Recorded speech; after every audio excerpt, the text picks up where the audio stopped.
La máxima anunciada para este lunes, fíjense ustedes, es de 12 grados. Seguimos con frío. Bueno, es propio del otoño, pero parecería como que se anticipó un poquito. ¿M? Y estamos más cercanos del invierno que del otoño propiamente dicho. Bueno, el cambio de tema, porque muchos habrán escuchado en la historia de cívica e institucional de la Argentina de un señor llamado Jorge Simini, que era un abogado escribano muy importante. ¿Saben por qué? Porque en el año 46, si mal no recuerdo, en 1946, fue el que impulsó la creación de los jardines de infante, que los chicos a partir de lo preescolar tuviesen ese sentido de integración y de socialización.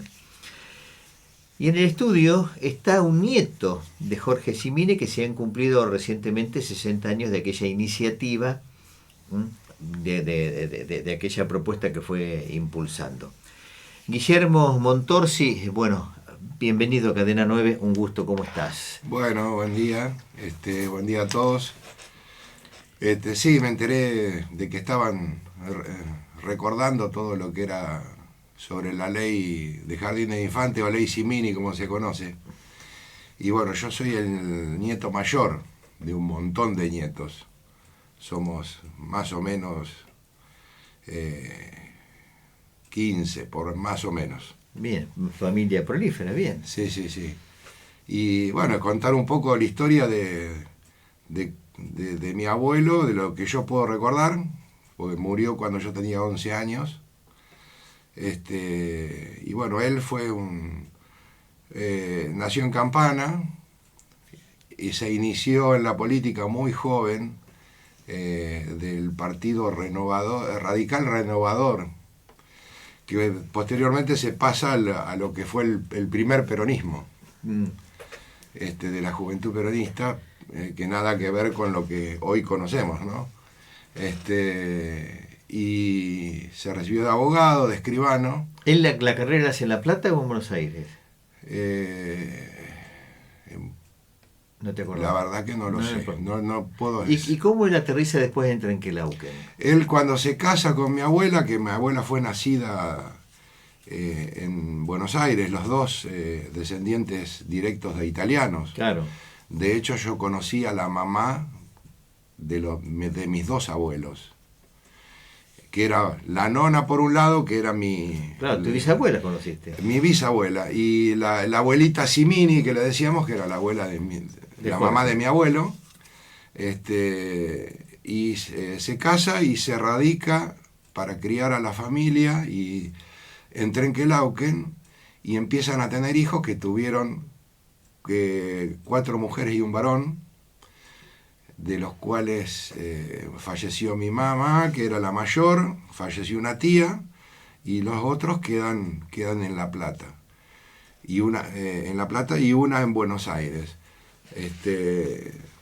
Y bueno, cada vez cuando mi madre y mis tíos tienen la edad como para comenzar carrera universitaria, se dividen y se mudan a La Plata y queda en La Plata, claro, Trenquelauquen, y mi abuelo tenía el registro número 1 de escribanía, y bueno, actuaba como escribano, y en ese momento iba y venía de La Plata a Trenquelauquen permanentemente.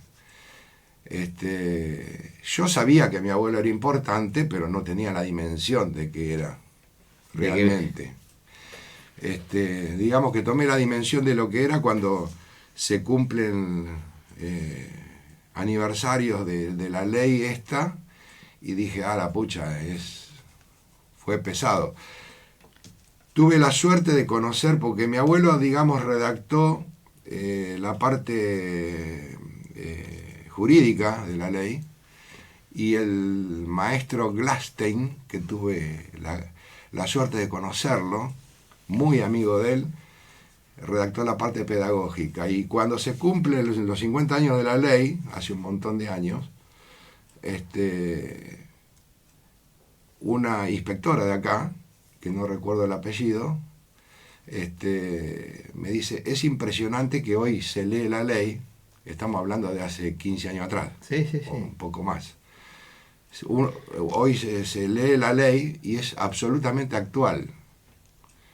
Y la ley se aplicó en el año 40 y pico. Empezó a aplicarse desde ahí y hoy sigue vigente. Mi mamá fue la primer promoción con la ley esa. Con la ley de jardín de infantes. Es decir, Mirá, se todo recibe en la familia, primera promoción pero de jardín. mirá qué interesante. Y siempre un día mi abuelo ya había muerto, que mi abuelo lo van a operar de divertículos y lo pasaron a anestesia y se murió. Pasaron muchos años y un día le digo a mi abuela, le digo, abuela, yo recuerdo a un hombre que siempre, mi abuelo muy bien vestido, de traje, y recibía gente en su casa en La Plata, en 53, 3 y 4, número 415, me acuerdo. Una casa preciosa. Le digo, pero me acuerdo particularmente de un hombre, le digo que no sé por qué me llamó la atención. Yo tendría 4 o 5 años. Y le digo, un hombre grandote, alto, flaco, de ojos celestes, de nariz grande. Le digo, y charlaba con el abuelo y se reían y me hacía upa y me jugaba. Le digo, ¿quién era? Le digo. Dice, Arturo Illia. Le digo, pero ¿cómo va a ser Arturo Illia? Le digo, si el abuelo era peronista y Illia era radical. Dice, no, pero eran muy buenos amigos. Y había sido presidente hacía poquito, Illia. Mira qué recuerdo que tiene. Claro, y después esa escribanía, mi abuelo fallece y el muchacho que había entrado de cadete en esa escribanía terminó siendo escribano, terminó siendo presidente del Colegio de Escribanos en La Plata, y cuando se jubiló se quedó con esa escribanía, la continuó. Y cuando se jubila, la dejó cerrada tal cual como había dejado todos los libros y todas las cosas mi abuelo, como un recuerdo. No sé qué habrán hecho los hijos. Uno de los hijos creo que también es escribano. Él se llamaba, porque falleció no hace mucho, Juan Lavaroní. Y la bicicleta que hacía el reparto en Trenquelauquen de todas las cosas y los mandados en Trenquelauquen la tengo yo. Mirá qué recuerdo hermoso. Y de esa ley que escuchaste vos en el seno de la familia, cuando se gesta la ley, si bien era chico, algo se escucharía en la casa, que se estaba armando precisamente una ley para que pequeños o niños de temprana edad empiecen el proceso de escolarización, que esto es lo que Claro. está significando, la socialización y empezar a aprender a compartir desde temprana edad, ¿no? Exacto. Antes de empezar a la escuela, y ya con algunos conocimientos para cuando entran a la primaria, precisamente sea un clima más familiar. Sí. Yo de eso no escuché nada porque se hizo antes que naciera. Yo nací en el año 60, claro. Esta ley estamos hablando del año 40 y pico. Todo viene 50. Después. Claro. Pero sí, después me empecé a interiorizar y vi que sí, que era una si bien había jardines de infante antes, pero esta ley declara, tengo entendido, que declaraba la obligatoriedad, sí, del ciclo inicial. Sí, esa, y la ley... Y pedagógicamente es regula precisamente la puesta en marcha. Sí. Y la obligatoriedad. Sí. Y bueno, cuando hacen este acto, en Trenquelauquen yo estuve, me enteré de casualidad. Fui en ese momento con mi mujer y mis hijos, me hicieron notas y todo, y digamos que como que ahí en ese momento me cayó la ficha de quién era. Yo sabía que era una persona importante, pero como que era mi abuelo. Claro. Mi abuelo llegaba el fin de semana y se ponía las pantuflas, el short, una camisa y amasar la pasta y hacer la mayonesa de ave y hacerse un asadito. Y recuerdos de como abuelo, éramos tantos, porque imagina 5 hijos él con todos los nietos, y se sentaba en esos sillones de madera que se desplegaban con la lona, y en una mano uno whisky o smuggler con un cigarrillo Parliament, y se sentaba a mirar y se reía mostrando su sus dientes con corona de oro, porque en ese momento era eso lo que se usaba en la boca, lo que se usaba, lo que ponían los dentistas, ¿no? Correcto, sí, sí. Y se reía de una manera muy particular, porque no era una carcajada, era una risa muy rara, y decía, qué lindo es ver la familia unida. Esa, pero lo escucho decir eso. Y bueno, después historias con su mujer, con mi abuela, jamás los vi enojado a ninguno de los dos. La palabra más fuerte que escuché decirle fue, disculpe la audiencia, carajo, lo más fuerte. Y muchas charlas con la abuela, y mi abuela me decía, no, yo con Jorge jamás, dice, nos fuimos a dormir enojados. Hemos tenido discusiones, dice, pero llegaba el momento, nos acostábamos, y mirá, Jorge, tal cosa, a mí no me gustó tal otra. Mirá, Olga, a mí no me gustó tal. Bueno, nos amigábamos, un besito y a dormir. Esa era digamos, la cocina interna de la familia.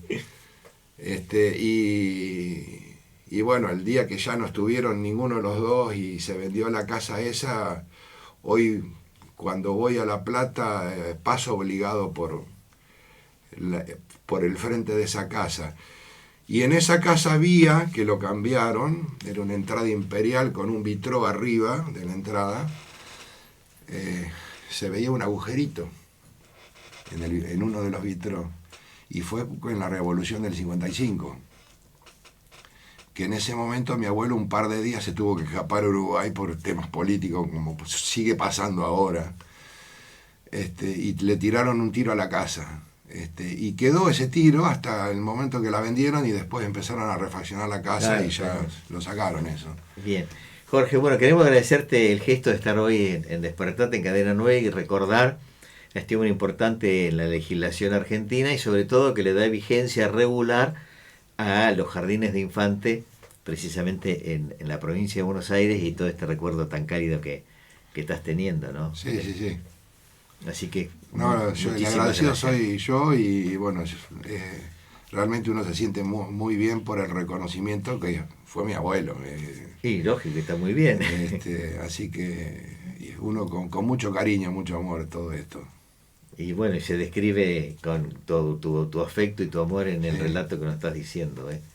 Así que muchísimas gracias. No, gracias a usted. Muy amable. Bueno, la palabra de Jorge Montorsi. Guillermo. Perdón, claro, venía con el Jorge, mi abuelo. Claro, sí. De Guillermo Montorsi, el nieto de Jorge Simini, quien fue el autor de la obligatoriedad de los jardines de infante en la provincia de Buenos Aires.